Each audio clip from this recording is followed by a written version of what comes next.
We constantly are told that people who are poor because they don't make effort. They don't have initiative. They're lazy, right?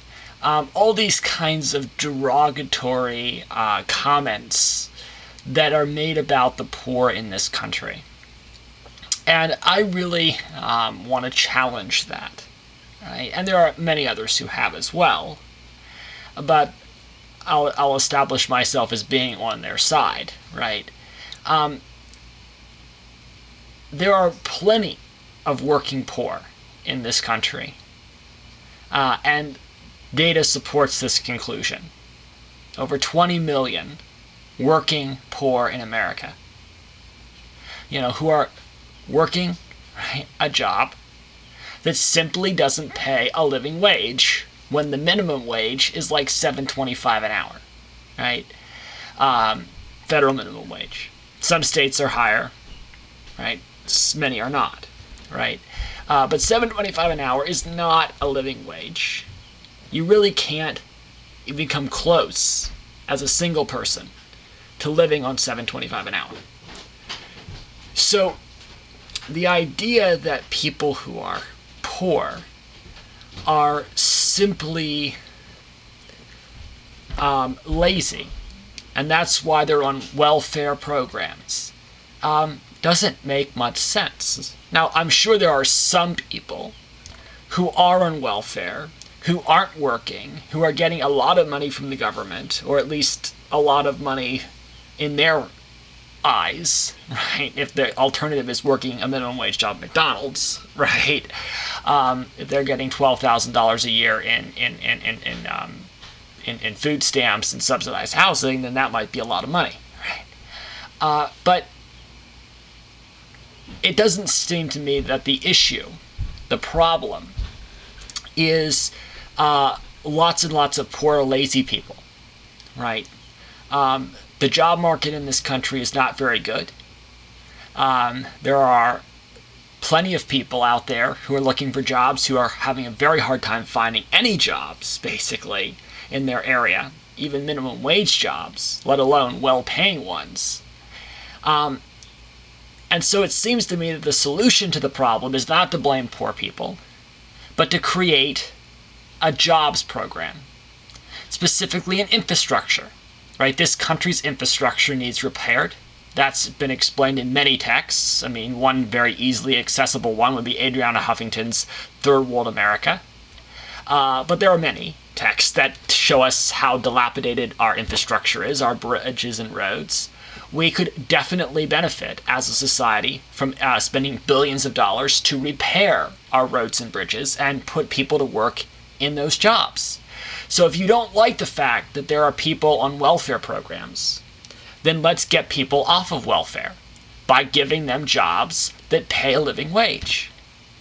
Let's pay people $15, $18 an hour to work 40 hours a week in an infrastructure job in this country, building bridges, building roads. Right? We could improve our economy that way. There'd be more people with money then who could spend that money in the economy, right, on products, which would then stimulate further economic growth in the country, right, because if they spend their money, right, by, going places, doing things, buying things, right, that's going to stimulate more economic growth, right. So that seems to me much more the solution, right, than just giving people more handouts where they do nothing, right. But there are many working poor people, right, who are in those positions because that's the best that they can get. If you have a jobs program, like it, for example, that would put hundreds of thousands of Americans to work, massively rebuilding infrastructure, like after, but basically, during the Great Depression with Roosevelt and a number of his public works programs, Tennessee Valley Authority and so forth, that would help the economy. That would provide incentives, right? It would provide incentives for people who are working at McDonald's, who are hard-working McDonald's workers, to go instead and become construction workers for $15 an hour. That would encourage, then openings at McDonald's, which would have to be filled by somebody, right? It might make McDonald's have to pay more than $7.25 an hour to attract a labor force, right? But if you want to get rid of welfare, if you want to say that the people who are having a hard time and they're struggling financially, that they shouldn't be on welfare, then provide them with the jobs that they need, right? Provide them with the jobs that are going to pay, a living wage, or provide them with even jobs whatsoever, but I think preferably ones that pay a living wage, right? Because those will be the jobs where they would no longer need welfare, right? If you make $15 an hour, reasonably, you don't need food stamps anymore, right? You don't need a subsidized housing anymore, right? So that would be my preference. Yes, get rid of welfare, but get rid of welfare by making sure that the companies that hire workers pay those workers a living wage. And if that means less profit for the company, it means a company that can't make billions of dollars for its shareholders, well, that sucks for the shareholders. But, the current situation obviously is simply one where the government, yes, it does give out food stamps and other, kind of crumbs, right, to the working poor. But it's doing so that the working poor don't get so pissed off that they form more unions, right, and then challenge the corporations. To me, the real issue is that the corporations need to be responsible for their workers. If we're going to be a society, that values the type of things I thought we valued, right, Jeffersonian values of rough equality, right, then we cannot have an obsession and a love affair with corporations making more and more and more and more money, right, and making more and more and more people richer and richer, right. I mean, you see lots of societies around the world where you have an elite few people who have all the money and the rest of the people are living in squalor. Well, that's what happens. If a few people are elite in a society, then the rest of the society, by and large, almost has to live in squalor, right? Because all the wealth is going up, right? Not trickle-down economics, more like gushing up economics, right? Where all the working class people work really hard in their jobs, and they make lots of money, which doesn't go back to them, but, zooms up, right, to the corporation's executives and shareholders, right?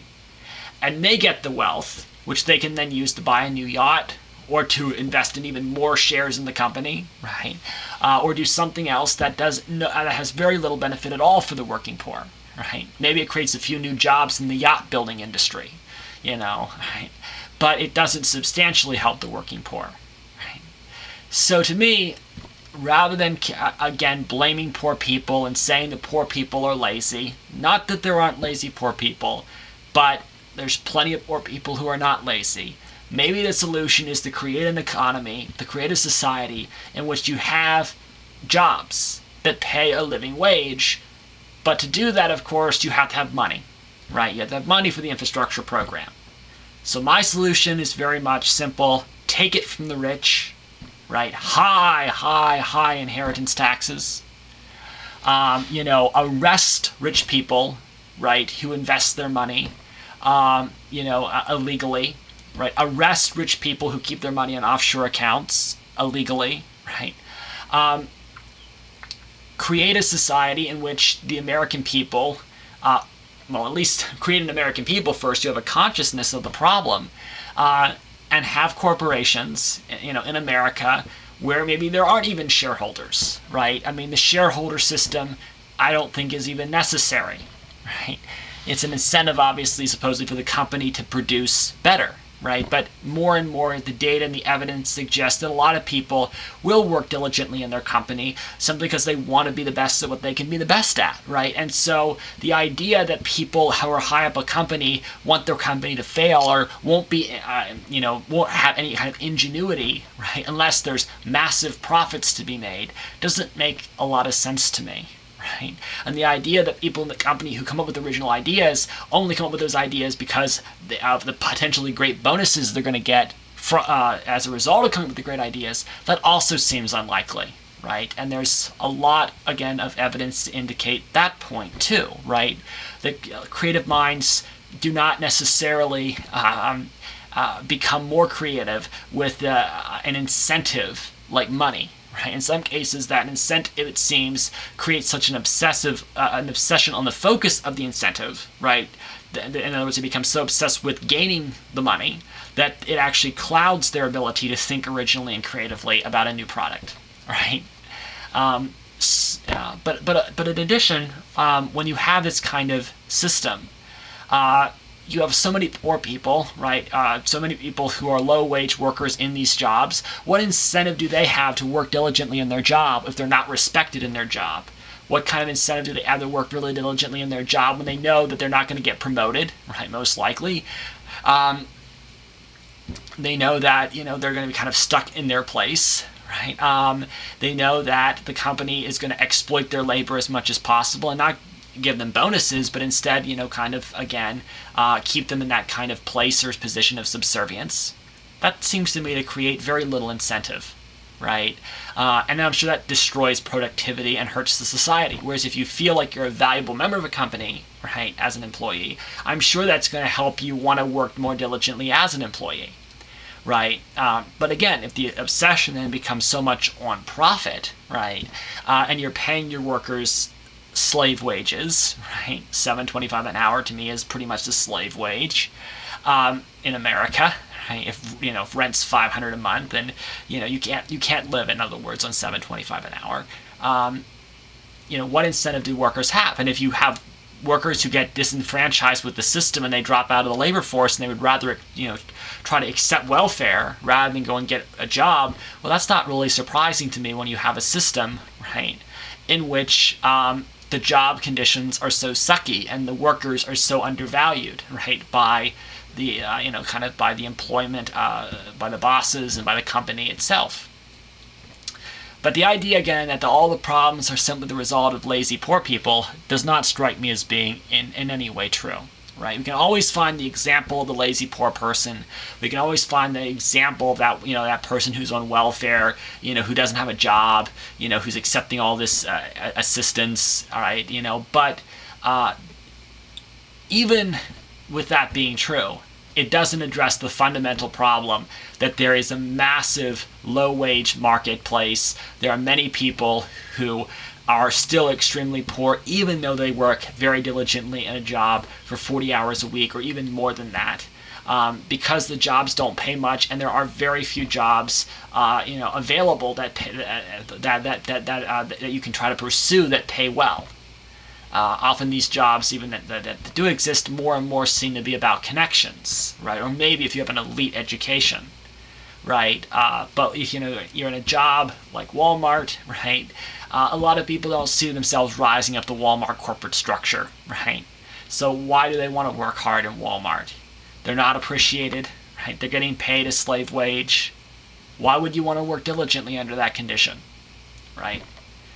So once again, I think the solution is to, first off, require a living wage, create new jobs programs to rebuild the infrastructure of this country, and pay for it from taking from the rich, who didn't really earn their riches by and large anyway, right? The idea that you earn millions of dollars from being a professional athlete, well, goodness, only because other rich people bought the tickets to the rich suites, can you be making as much money as you are, right? And as for the idea of corporate management, right? Well, how do they make so much money? Their brilliance? Well, they have workers, right, who make the money, right? So the idea here that that somebody works so diligently that he or she should earn 500 times more than the minimum wage workers who are working in the company seems to me to be, again, extremely obscene, right? And that the solution here is to take from the rich, to develop a culture in America where we don't love rich people, we don't worship rich people, and we don't want to emulate rich people. We instead want to say, no, stop being selfish for being so rich. You don't deserve to have that much money. Yes, you don't deserve it. How did you get those $50 million? Oh, your shares performed well. Well, how did your shares perform well? Oh, because you're a brilliant investor. No, sorry, not because you're a brilliant investor. Because you invested in a company that probably really exploited its workers so that the share values could increase more, right? So the workers made lots of value for the company and got paid shitty wages, right, in return. Right? So if we can get to this point and reverse the trend of economic inequality, then maybe we have a chance to address other broad problems, right? But once again, let me assert, there are plenty of hardworking poor people in this country, right? And they can't, under the current economic environment, in many cases, put themselves in a better position. They can't work their way up a system, right? Because they don't have potentially the capacity to do that. They don't have maybe the drive, the competitive drive to engage in that kind of cutthroat activity. They don't want to be 100% competitive. They want to cooperate with others and work together with other people. And so they have a desire simply to maybe work a job that's a nice job, in retail or wholesale or any number of other jobs, but they want to be paid a living wage to do it. And there's no reason why they shouldn't be paid a living wage for it. And there's also in addition, no reason to think that society benefits the most when we pay them that insanely low wage versus that if we would actually pay them a living wage. Because again, if we pay them a living wage, they have more money to buy things to stimulate the economy more. All right, they have probably a better health condition, so they wouldn't probably get sick as often and need more and more health care, right? And so it would be better for everyone. They wouldn't maybe miss as many days of work because of being sick, right? Or take off as many days from work for being sick. They maybe wouldn't need to be on these welfare programs, which are taken, the money for them is simply deficit spending money, rather than money taken from the rich, right? So to me, that's kind of the problem and the issue in respect to the poor, right? And, the issue of minimum wage.